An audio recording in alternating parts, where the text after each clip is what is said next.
Olá, bom dia a todos. Tatiane, bom dia. Que bom tê-la aqui, né, na nossa aula, nas últimas aulas do semestre, né, Tatiane? E aí a gente estava falando aqui a respeito daquele texto, né, um artigo que eu deixei para vocês darem uma lida sobre a questão do controle concentrado de constitucionalidade nos tribunais de justiça, né? E a gente estava resumindo aqui a ideia do texto, para dizer que hoje o Supremo, inclusive, né, Datiane, tem adotado, não sei se você chegou a acompanhar ou tem acompanhado essas recentes decisões do STF, né? Se fala muito aí no federalismo cooperativo, de cooperação, né?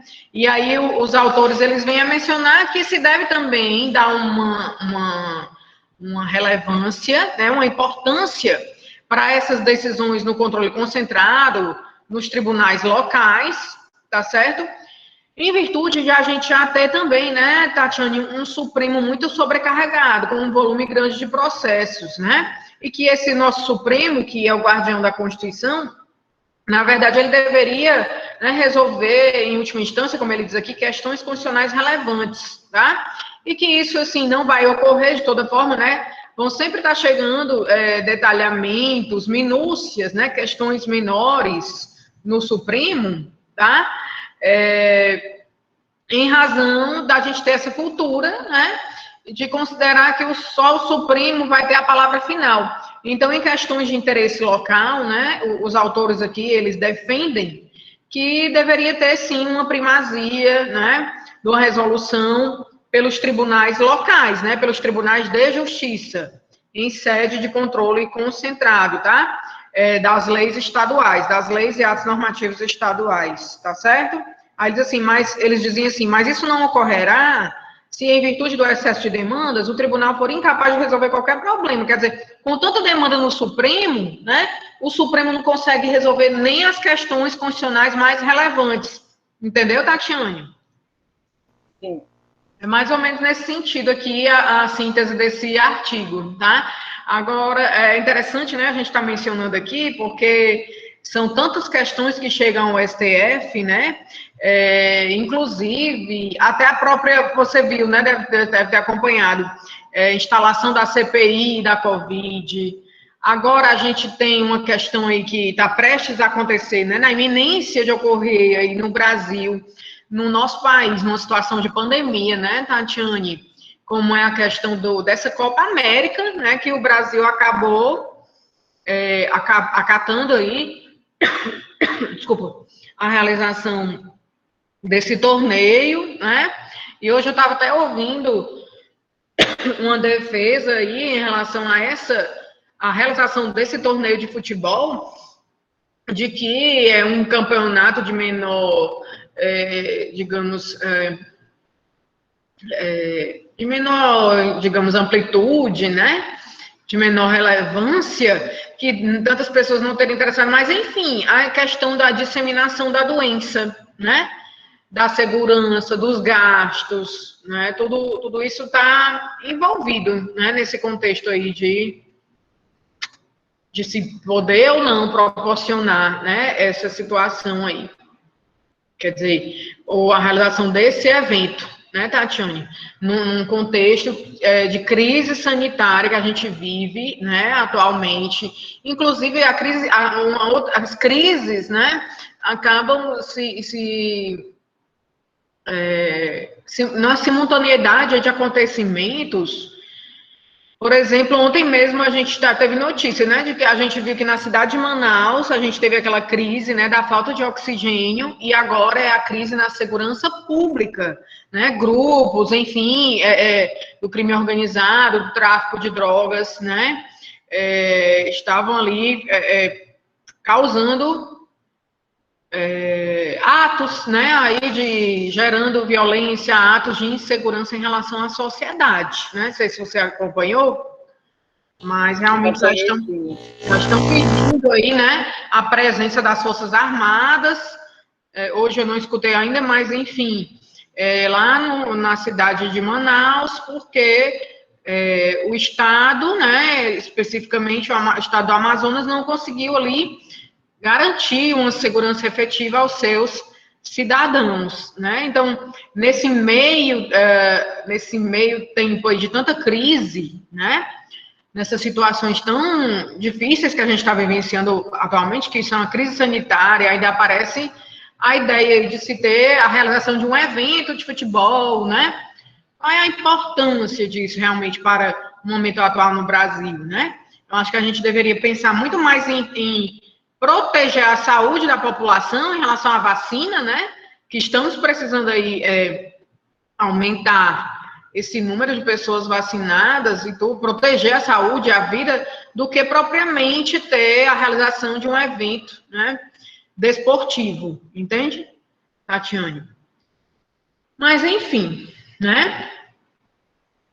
Vamos aqui aos nossos assuntos da aula de hoje, tá certo, Tatiane? Certo, professora. A gente tem aqui, eu vou apresentar, deixa eu ver aqui, só para...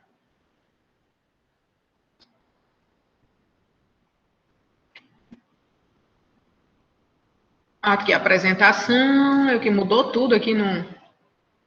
Eu trouxe para ti aquela palavra final, tá? Do livro do professor Valério Mazzoli. Lembra que a gente comentava a respeito do controle de convencionalidade, certo? Sim.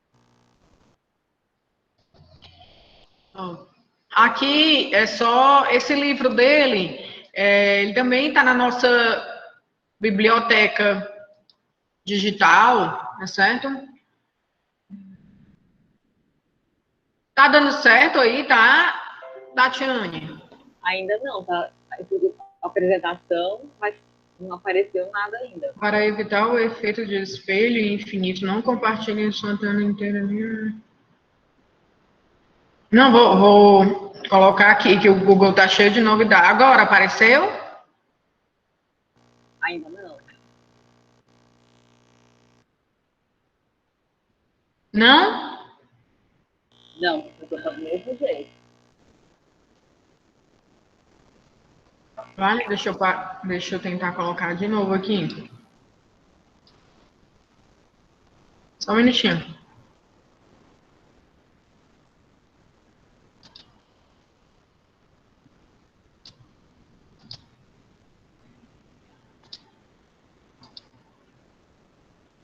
Acho que agora vai dar certo. E agora, Tatiane? Não, professora, ainda não. Não chegou para ti? Não, aqui, ó, eu vou tirar a foto da tela e mostrar como é que tá. Um minuto. Certo. Tá escura, é? Tá, a apresentação, mas não aparece no slide. Não, eu botei um texto aqui da conclusão. Mas na tela. Isso, na apresentação, não tá aparecendo, não? Não. Ó, vou mandar, peraí, só um segundo. Certo. Olha que estranho.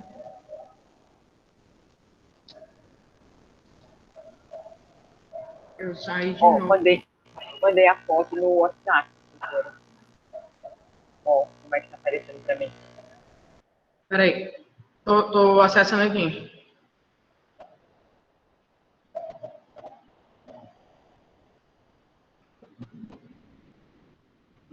Engraçado que para mim aparece. Aparece aqui Deixa eu tentar colocar a tela inteira. Vamos ver. Não vai aparecer.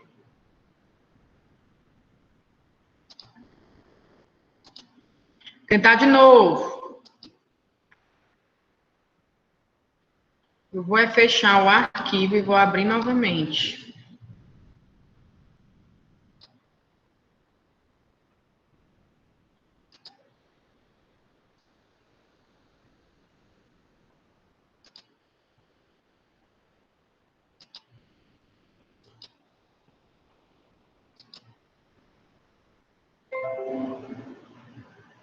E agora?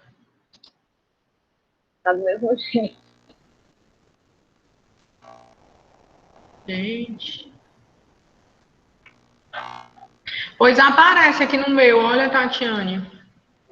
O meu fica daquele jeito que eu mandei a foto, é igualzinho. Eu vou aqui, então, fazendo uma breve leitura, tá certo? Porque, assim, é só uma página. Tem na área do aluno para eu. No AVA? Isso. Tem não, mas eu posso colocar agora para ti. Eu ia colocar lá e depois. Oi? Eu já coloco para você. Porque aí fica mais fácil, né? Isso. Já estou colocando aqui para ti no AVA.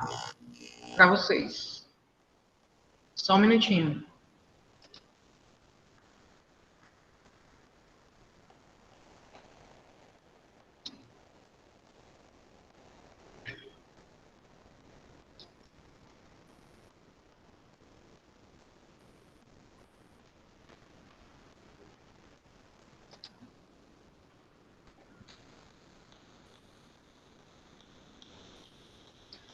Só um instante, tá? Tá certo. Tá ligado.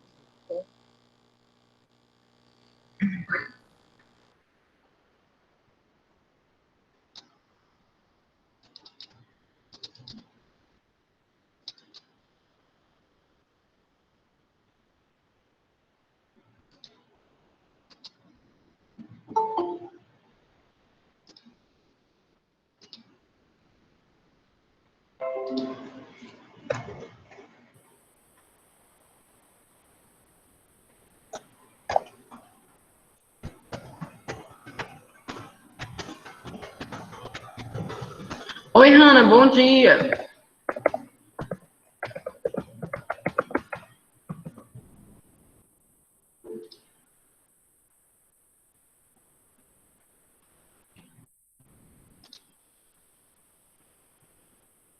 Tô só colocando aqui conclusão.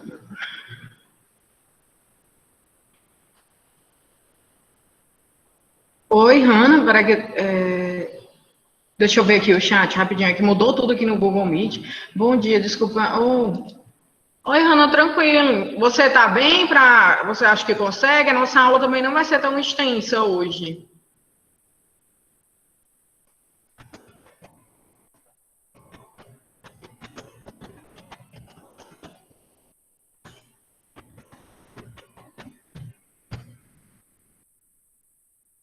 Tá melhor, graças a Deus. Mas só sintomas leves, né? Ah, tá ótimo. Pois a gente está dando continuidade. Tatiane, eu coloquei no. Certo. Amém, amém. Graças a Deus. Desejo melhoras para você, tá? E fique tudo bem logo. Graças a Deus.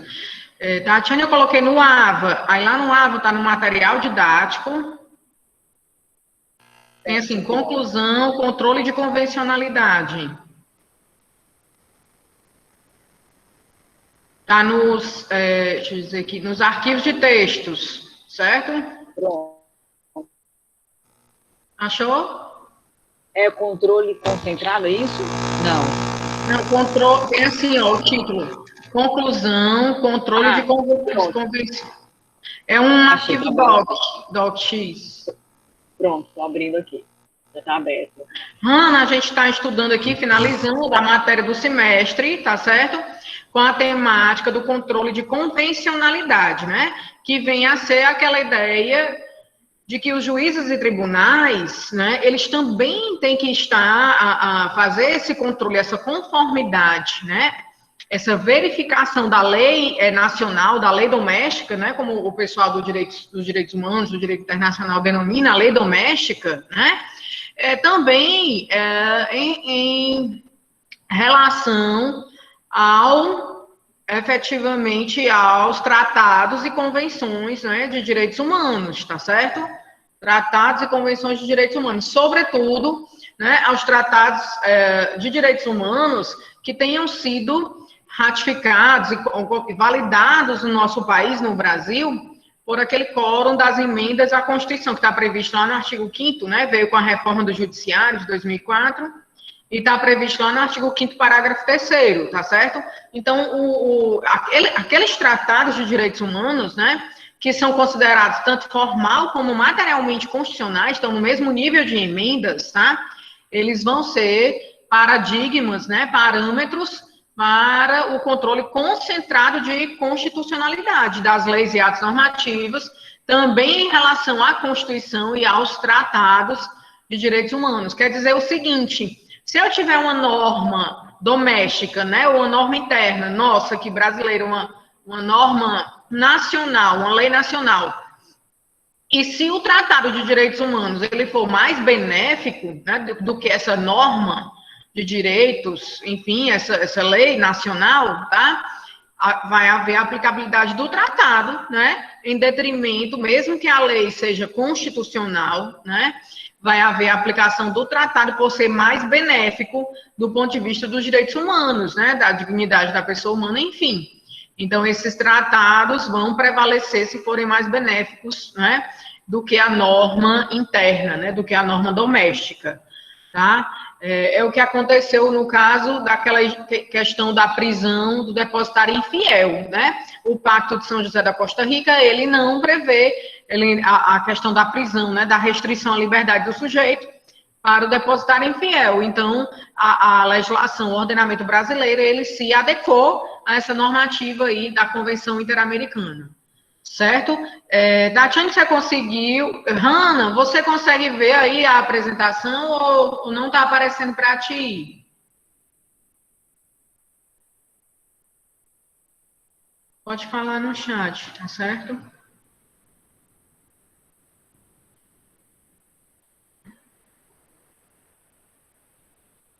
Acho que a Hanna, não sei. Enfim, Tatiane, você conseguiu o material? Consegui, professora, já abri aqui no outro. A Hanna, tá conseguindo ver, Hanna, aí na tela? Então, será que é meu computador que está com problema? Eu acho, não, Tatiane, eu acho, na verdade, e talvez tenha só que tentei aumentar aqui para vocês. Tatiane, talvez dá uma atualizada, entendeu? Porque houve uma atualização do Google Meet. Pois eu vou depois, então, na aula tentar ver isso, porque para mim só fica aparecendo na tela daquele jeito que eu mandei a foto. Eu acho que só a atualização mesmo, tá entendendo? Eu vou dar uma olhadinha, então, depois. Tá certo. Acho que é só atualizar mesmo, ver se tem alguma... Cadê? A Hanna disse que tá conseguindo ver, ó. Entendeu? Por isso que eu acho que é mais uma questão de atualizar mesmo o sistema, né? O Google Meet, enfim. Talvez não tenha entrado atualização para ti. Tatiana, você consegue ler aí, ó, conclusão. O que se pode concluir? O que se pode concluir, ao cabo desta exposição teórica, é que o direito brasileiro está integrado com um novo tipo de controle da produção normativa doméstica, que é o controle de convencionalidade. Este tem por fundamento o respeito que as normas do direito interno devem ter para com aquelas mais benéficas, provindas dos tratados internacionais de direitos humanos, ratificados e em vigor no Estado. Certo é que esse controle interno de convencionalidade não exclui o controle internacional da convencionalidade, exercido, VG, pela Corte Interamericana de Direitos Humanos, que atua em última análise. Por isso, trata-se de controle secundário, não primário. Quando o Poder Judiciário Nacional falhar na proteção ou não exercer a proteção dos direitos previstos nos tratados de direitos humanos em vigor. Rapidinho, Tatiane, só para explicar aí o parágrafo, né?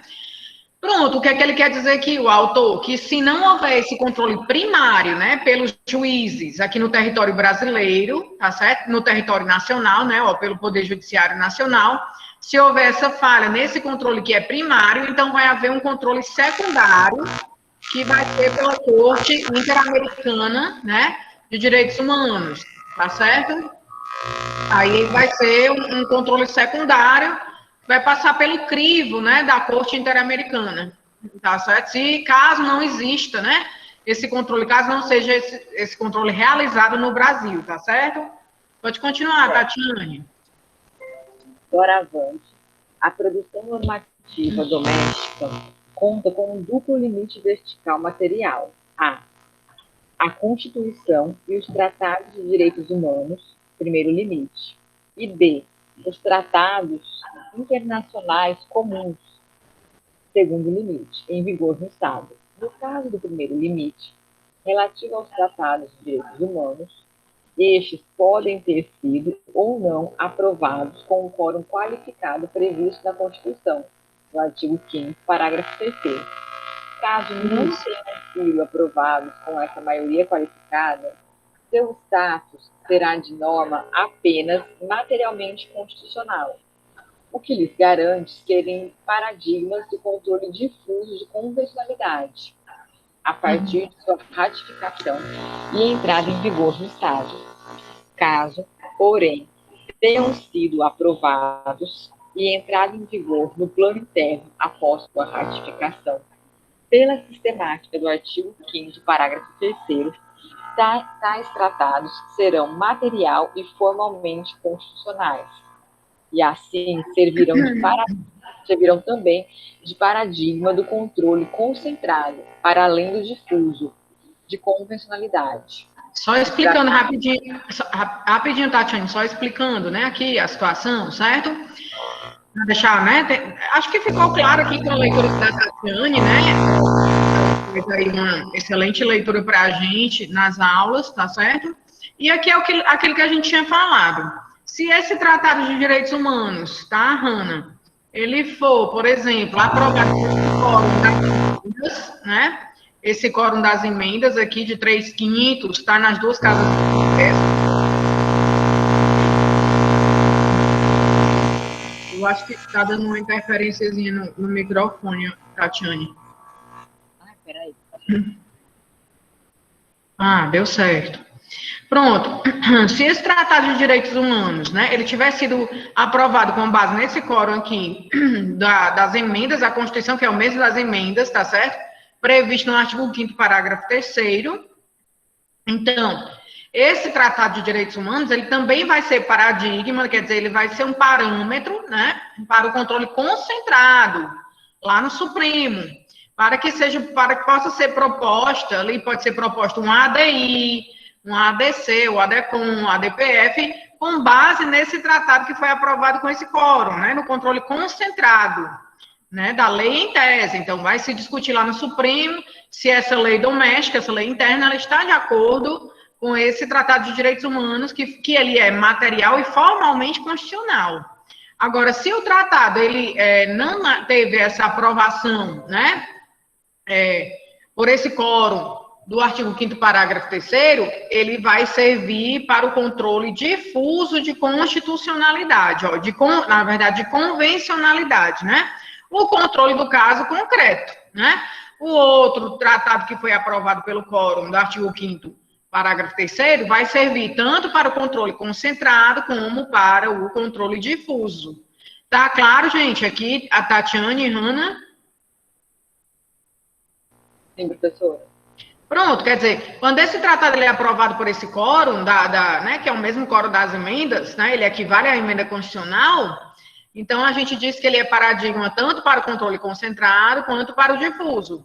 Se ele não é, ele é um Tratado de Direitos Humanos que foi incorporado, ele vai servir para o controle difuso, né? Ele fica naquele status de supralegalidade, né, que é um Tratado de Direitos Humanos, quer dizer, acima da lei ordinária, da lei comum, tá certo? Mas abaixo do nível da Constituição, o que a gente chama de supralegalidade, tá bom? Pode continuando aí, Tatiane, os tratados de direitos humanos, por favor. Os tratados de direitos humanos, paradigmas do controle concentrado de convencionalidade, autorizam que os legitimados para a propositura das ações do controle abstrato, ADI, ADCOM, ADPF, etc., proponham tais medidas perante o STF, como meio de retirar a validade de norma interna, ainda que compatível com a Constituição, que viole o Tratado Internacional de Direitos Humanos em vigor no Estado. Quanto aos tratados internacionais comuns, temos como certo que eles servem de paradigma ao controle de supralegalidade das normas infraconvencionais, VG todas as leis complementares, ordinárias, delegadas, medidas provisórias, etc.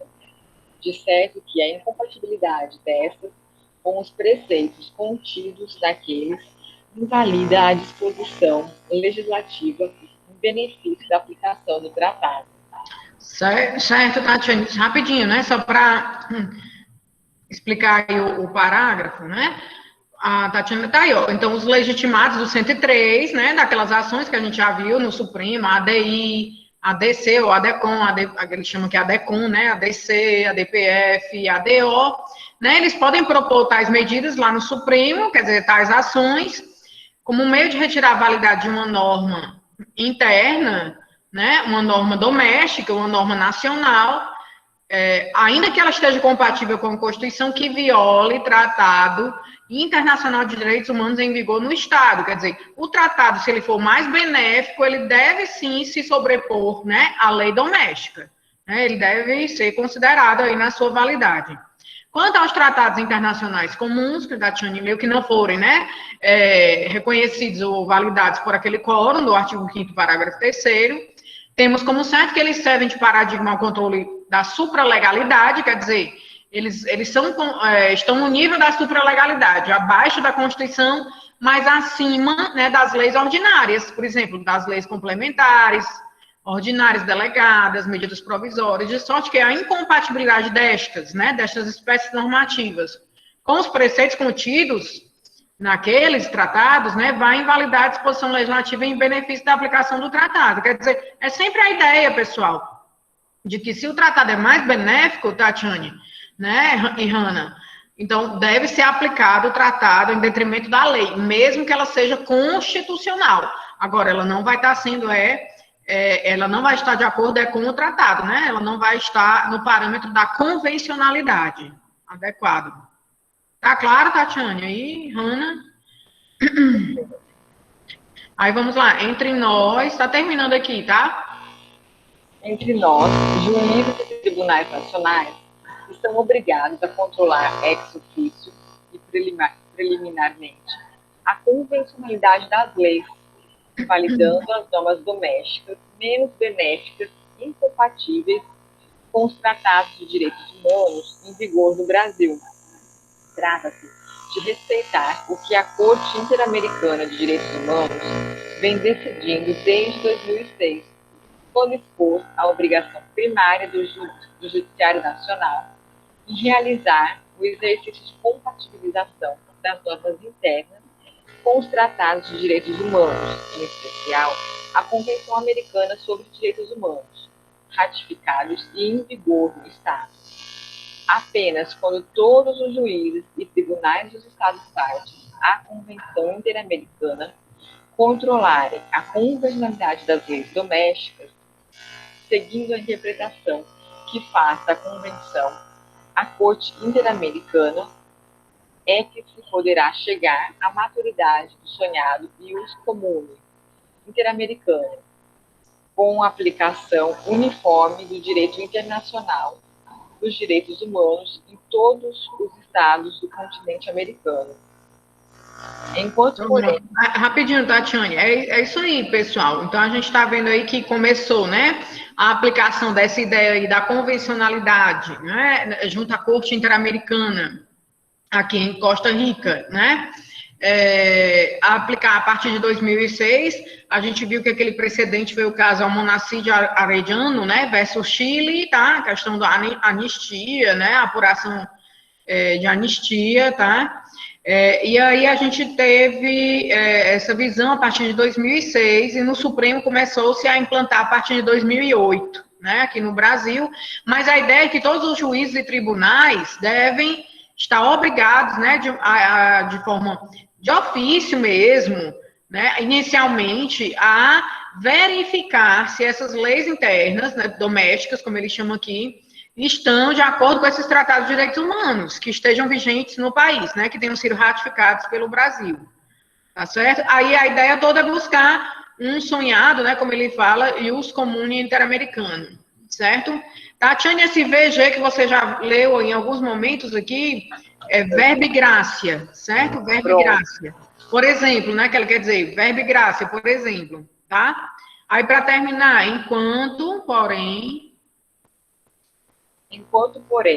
o ius comune interamericano não vem efetivamente à luz, certo é que o profissional do direito já tem, a seu favor, um arsenal enormemente maior do que havia anteriormente, para invalidar as normas do direito interno que materialmente violam ou a Constituição ou algum tratado internacional de direitos humanos ou não, ratificado pelo governo e em vigor no Estado.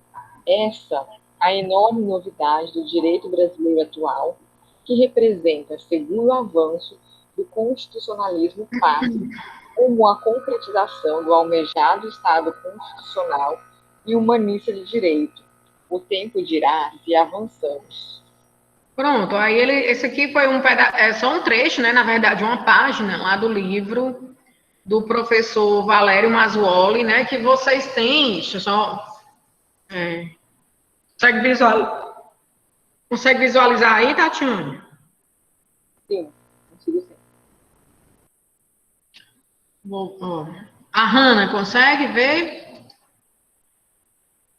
Pronto, eu parei aqui a apresentação agora, viu, Tatiane?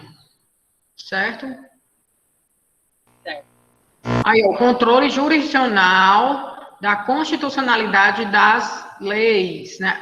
Aliás, desculpa, é o controle jurisdicional da convencionalidade das leis, né? Valério de Oliveira Mazzuoli. Esse livrinho, vocês também encontram ele na Biblioteca Integrada, na digital, da Unifol.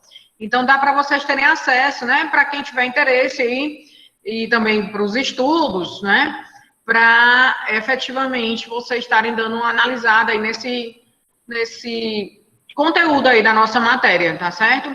Mas, pessoal, o que no todo quer dizer é que realmente a ideia de se dar uma aplicabilidade, né? Uma efetividade e de os juízes e tribunais observarem também as normas dos tratados de direitos humanos e convenções internacionais, tá certo? Na prática é isso. É de, no caso concreto, os juízes também observarem, né, se o tratado de direitos humanos ele é mais benéfico àquele caso específico, né, especificamente considerado. Tá ok? Isso pode chegar até o Supremo, né, no controle concentrado, se esse tratado, né, tiver sido aprovado por aquele quórum do artigo 5º, parágrafo 3º, que é o mesmo quórum das emendas à Constituição, né? 3/5, aprovação por 3/5, em 2 turnos, nas 2 casas lá do Congresso, tá certo? Enfim, é a aprovação. Alguém quer rapidinho a leitura lá do artigo 5º, parágrafo 3º, só para não deixar de mencionar, tá aqui. Os tratados e convenções internacionais sobre direitos humanos, que forem aprovados em cada casa do Congresso Nacional em 2 turnos, por 3/5 dos votos respectivos membros, serão equivalentes às emendas constitucionais, ou seja, estão no mesmo nível de emendas, né? São material e formalmente constitucionais. Tá certo, gente? Tatiane, eu vou tentar espelhar aqui, não sei se você vai conseguir ver, né, aquelas questões que a gente começou na aula passada, certo? Certo, professora. Vamos tentar de novo aí.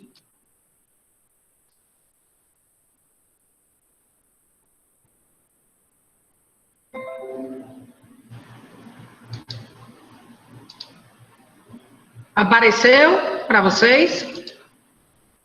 Não, para mim tá daquele jeito que estava já. Eu acho que tem que, talvez, a Hanna tá vendo aqui?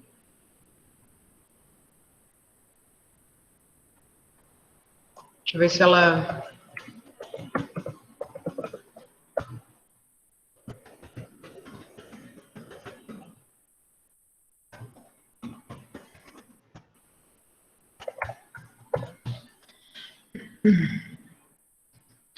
Só se eu deixar lá no AVA, né, Tatiane, do mesmo jeito.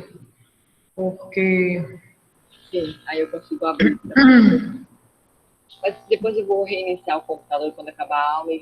Eu acho que se você reiniciar, e talvez tenha alguma atualização para fazer aí.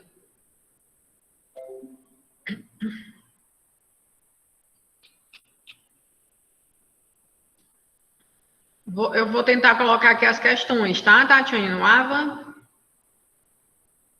Certo, professor. A Hanna colocou alguma coisa? Tá vendo sim, ó. Ela disse que tá vendo. Tatiane, então, acho que tem alguma coisa aí para É no atualizar. meu, né? Deve ser meu computador. Porque entrou aqui, tranquilo, Hanna. Entrou aqui automático aqui no meu, né? No caso. Deixa eu ver se eu coloco aqui para vocês.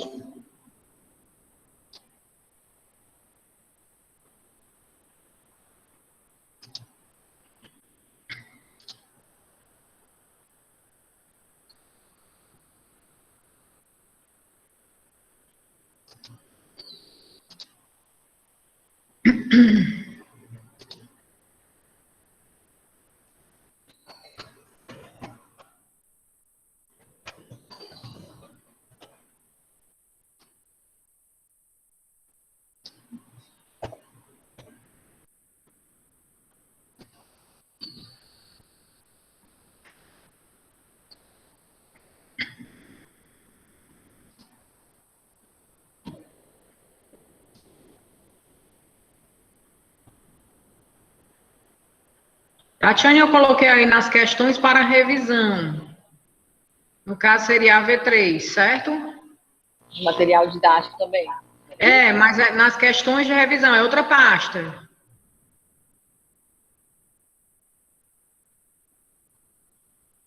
Você consegue ver? Estou tentando aqui, tá vendo?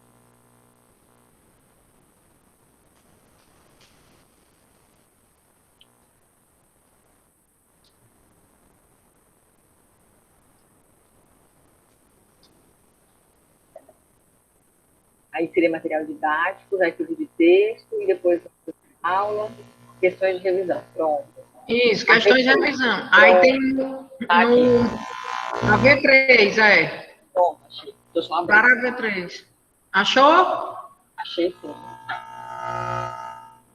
Pronto. A gente já tinha feito algumas na aula passada, né? Sim.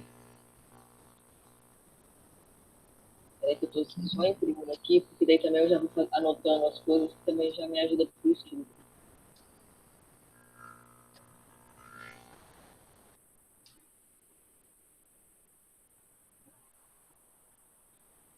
Acho que dá para a gente começar aí da primeira, certo? O órgão de cúpula.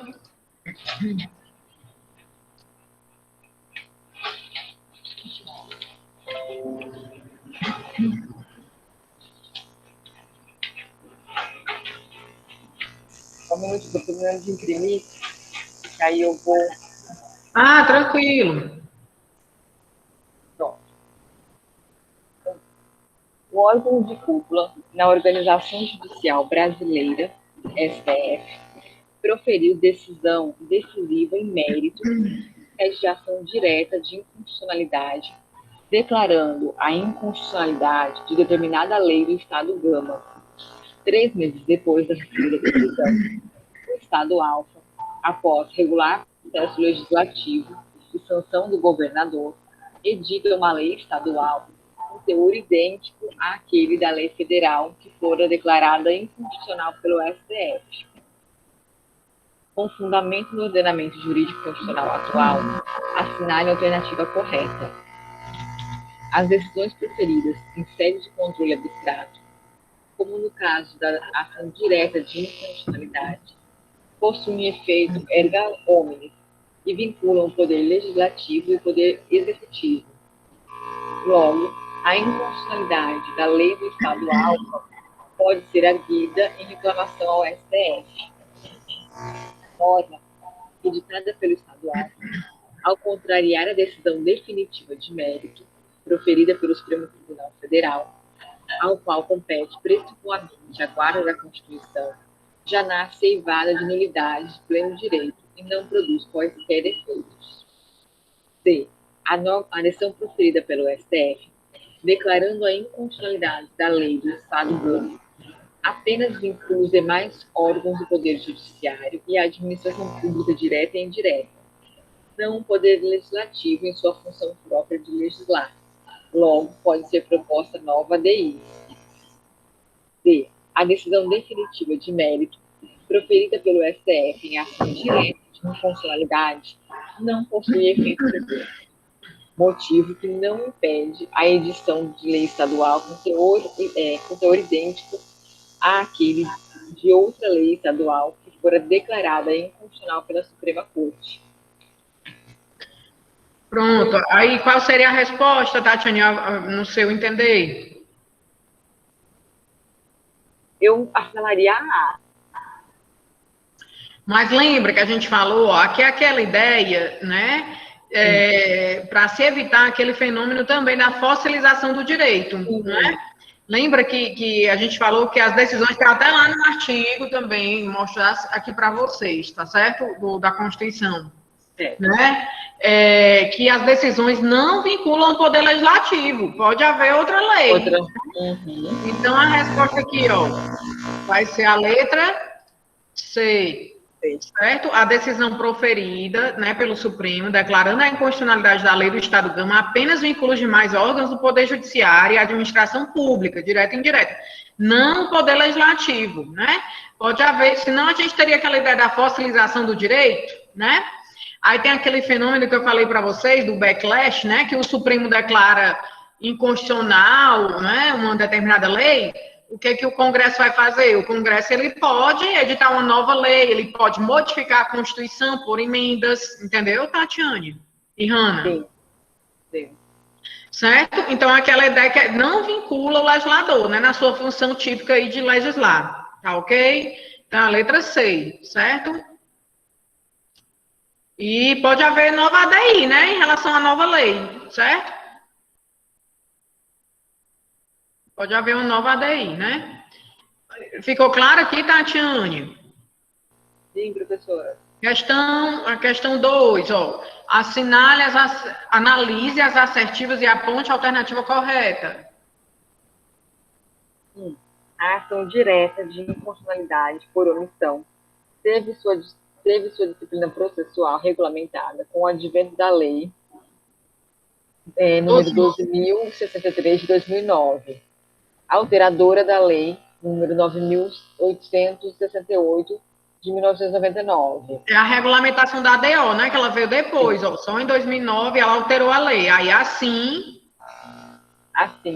considera-se que é possível, em razão da mencionada regulamentação, afirmar a existência da omissão total ou parcial, sendo cabível ainda, em sede de ação direta de inconstitucionalidade por omissão, a concessão de medida cautelar, suspendendo a aplicação da lei ou espécie normativa questionada em situações de omissão parcial.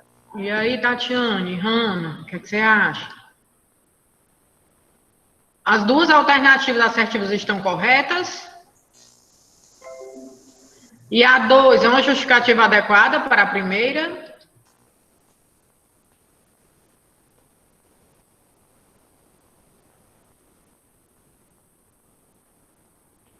Eu não entendi. O 2 quer dizer que pode... você pode agir que teve uma omissão total ou parcial, é isso? Isso. Agora, na ADO, não tem aquela ideia pela lei, né, que veio, também agora em 2000... Agora não, né, em 2009, é possível a ADO por omissão parcial ou total, lembra que a gente falou? Sim. E também é possível a concessão da cautelar para suspender, ó, em situações de omissão parcial, né? Quando existe a lei, certo? Então, a resposta correta, letra A. Entendeu, Tatiane? Sim. As duas estão corretas e a 2 é, sim, uma justificativa adequada, né, para a primeira. Já que houve regulamentação, entendeu? Tem a lei, está previsto. Está tudo na lei, certo? Certo. Vamos lá. A 3 a gente já fez, já? Não, né? Vamos lá. 3. Analise a situação hipotética a seguir e aponte a alternativa correta. Considerando o elevado número de processos junto ao judiciário, questionando a criação de determinado tributo por lei estadual, em parte acatada sob o fundamento da inconstitucionalidade da referida lei, o governador do estado respectivo ingressa com ação declaratória de constitucionalidade perante o Supremo Tribunal Federal, almejando que a lei seja declarada inconstitucional. Nesse contexto, e à luz do que preceitua a Constituição Federal de 1988, referida ação é constitucionalmente possível, uma vez que lei estadual pode ser objeto de ação declaratória de constitucionalidade de competência originária do STF, embora o governador do estado não tenha, em tese, legitimidade para a propositura dessa ação. Está errada, porque é só lei federal, né? Isso, muito bem. É cabível, né? Enfim, eu vou só certo uma. É cabível para o citado caso, exigindo-se para a ação declaratória de constitucionalidade que a decisão seja tomada pela maioria absoluta dos membros do STF. Também está errado. Errado. Embora, para o caso, verifique-se a incidência de controvérsia judicial, é incabível a propositura da ação, uma vez que lei estadual não pode ser objeto de ação declaratória de constitucionalidade de competência originária do STF. Eu assalo essa. Exatamente, doutor. Sei de casa. É cabível, né, para a situação referida. E sua decisão produzirá eficácia contra todos e efeito vinculante relativamente aos demais órgãos do Poder Judiciário e à administração pública direta e indireta nas esferas federal, estadual e municipal. E aí, falsa, né? Não cabe, certo? Letra C, porque, gente, aqui é bem simples, né, Tati, de identificar, foi mais simples, né? Foi. Porque o tribunal estadual não pode ser objeto de ADC, certo? Muito bem. A quarta questão, deixa eu ver aqui, a gente pode ir até a quinta questão, né, hoje, que a gente já fez a sexta, certo? Sim, certo. Quarta. Recentemente, inúmeros atos decisórios do Poder Judiciário, infirmando portarias de órgãos administrativos ambientais e de comércio exterior, concederam alvará, autorizando determinadas empresas a importar pneus usados. Considerando a situação, o Procurador-Geral da República propõe a arguição de descumprimento de preceito fundamental, a DPF, argumentando que referidas decisões judiciais autorizadoras da importação de pneumáticos usados teriam afrontado preceito fundamental referente ao direito da saúde e ao meio ambiente ecologicamente equilibrado. Em razão da situação apresentada, indique a alternativa correta. A ADPF não é instrumento cabível para impugnar decisões judiciais, pois seu objeto está limitado às leis ou atos normativos federais e estaduais, de caráter geral e abstrato, assim entendidos aqueles provenientes do Poder Legislativo, em sua função legislativa, considerados espécies normativas primárias.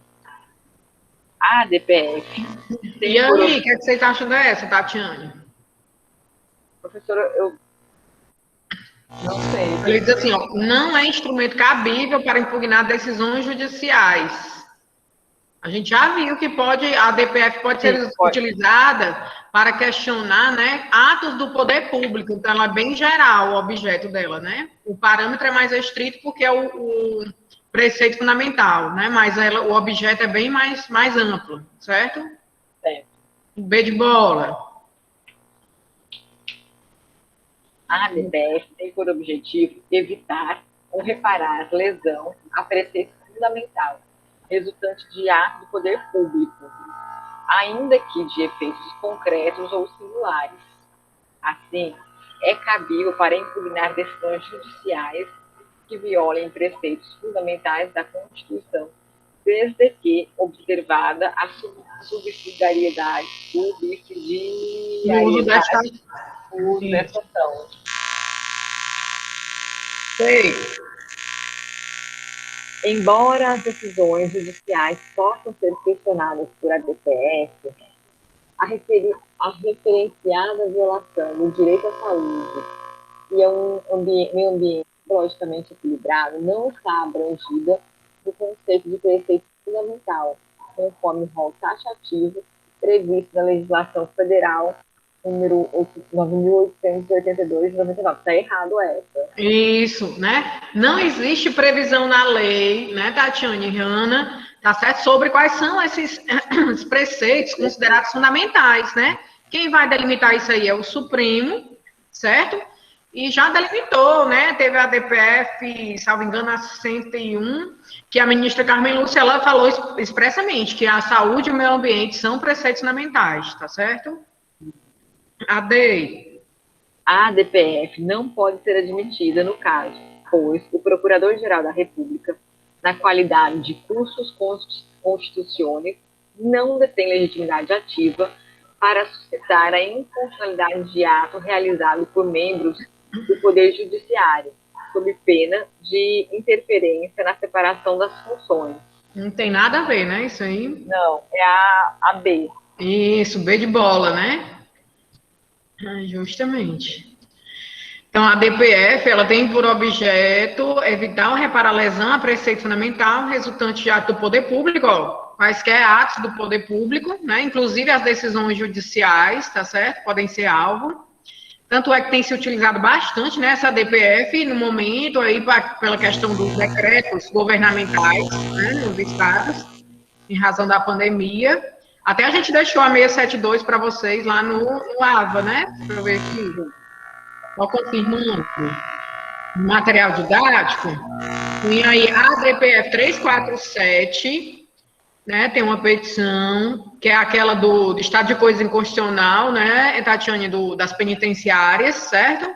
Sim. Quando o Supremo ordena, né, que sejam feitas audiências de custódia, não seja contingenciado o fundo, né, para reaparelhamento aí das penitenciárias, e tem a 672 que diz respeito também à autonomia dos estados e municípios na regência das questões que dizem respeito à pandemia Covid-19, certo? Foi o Moraes, o Alexandre de Moraes, se não me engano, um relator dessa aí, da 672, tá?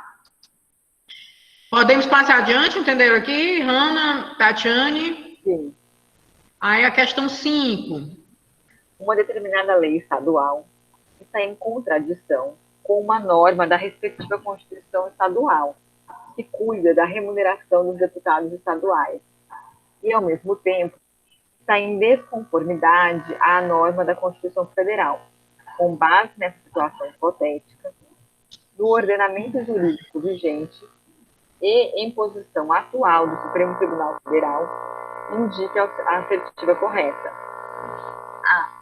Pode a decisão do Tribunal de Justiça no controle abstrato ser objeto de recurso extraordinário para o STF, cuja decisão pela constitucionalidade deve respeitar a cláusula de reserva de plenário. B. Podem ser propostas ações diretas de inconstitucionalidade paralelas, tanto perante o Tribunal de Justiça do Estado, quanto perante o STF. A decisão de mérito desse último tribunal vincula o Tribunal de Justiça. B. Podem ser propostas ações diretas de inconstitucionalidade paralelas, tanto perante o Tribunal de Justiça do Estado, quanto o STF, que tramitam simultaneamente até a decisão final. Pode a decisão do Tribunal de Justiça, no controle abstrato, ser objeto de recurso extraordinário para o STF, com possibilidade do Senado Federal suspender a execução da lei objeto de controle. Então, pronto. E aí, Tatiane? Eu assinalo a B, né? Se fosse na prova. A B, eu assinalo de bola. B de bola? Uhum. Correta. Ó, a letra A, ele diz assim, pode a decisão do TJ no controle abstrato ser objeto de recurso extraordinário para o STF. É naqueles casos que sejam normas de reprodução obrigatória, mas cuja decisão pela constitucionalidade deve respeitar a cláusula de reserva de plenário. Não é pela constitucionalidade, né? É pela inconstitucionalidade que deve ter aquele quórum da reserva de plenário, quer dizer, a maioria absoluta dos membros do tribunal, entendeu? Aqui é pela inconstitucionalidade, né? Pela inconstitucionalidade, certo? Que é pela constitucionalidade, já está confirmando, né, que a norma é constitucional, entendeu? Podem ser propostas ações diretas de inconstitucionalidade paralelas, tanto perante o TJ do Estado quanto o STF. A decisão de mérito do Supremo vincula o TJ, com certeza, né? Podem ser propostas ações diretas de inconstitucionalidade, tanto perante o tribunal, quanto as quais tramitam simultaneamente a decisão final? Não, né, Tatiane? A gente viu que tem, Irana, uma causa aí de uma suspensão especial, né? Vai estar sobrestado a ADI aqui no âmbito do Estado, certo? Tatiane? Certo. Ela fica suspensa enquanto não sai a decisão do Supremo, né? E qual é a outra? Pode a decisão do TJ no controle ser objeto de recurso extraordinário, com a possibilidade do STF suspender a execução da lei objeto de controle, né? O Supremo, a gente já falou até daquela mutação constitucional que houve em relação àquele artigo 52, inciso 10, né? Enfim, a resposta correta aqui é letra o quê, doutora Tatiane? B de bola, né? Tá claro? Sim. B de bola, né? Aqui a gente já viu, né, pessoal, aí quanto à convencionalidade, tá lembrada, Tatiane, na aula passada? Sim, professor. Letra A, né? Resposta correta, certo? Letra A. Aí a gente vai deixar essas outras para a próxima aula da quinta-feira, tá certo, gente? Mais poucas questões, né, para a gente verificar. Tá ok? Pois aí eu coloco a frequência de vocês aqui, tá bom, Tatiane, Hanna? Hanna, eu desejo que você realmente, né, possa se recuperar o mais rapidamente possível, tá bom? Se cuide, tá? Não sei se ela... Tá certo? Se cuide, muita hidratação, tá? E não deixe de se alimentar também, tá bom? E as vitaminas, né? Até a próxima aula, quinta-feira. Tchau, Tatiane, até a próxima também. Obrigada aí pela... Tchau, obrigada pela ajuda de sempre, tá bom? Beijão, Hanna, também. Tchau, tchau, gente. A gente se encontra na quinta.